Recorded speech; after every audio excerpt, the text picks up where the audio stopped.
Histórico dos direitos da mulher. Os direitos da mulher no mundo. A luta pelos direitos da mulher começou na França por volta de 1830, quando o povo clamava por liberdade, igualdade e fraternidade como direitos humanos universais.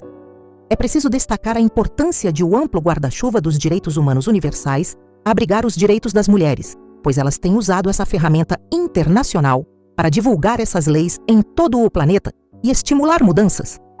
Isso ajudou as mulheres a ter maior participação na sociedade, uma vez que muitos países incluíram em suas legislações normas até então negadas a elas.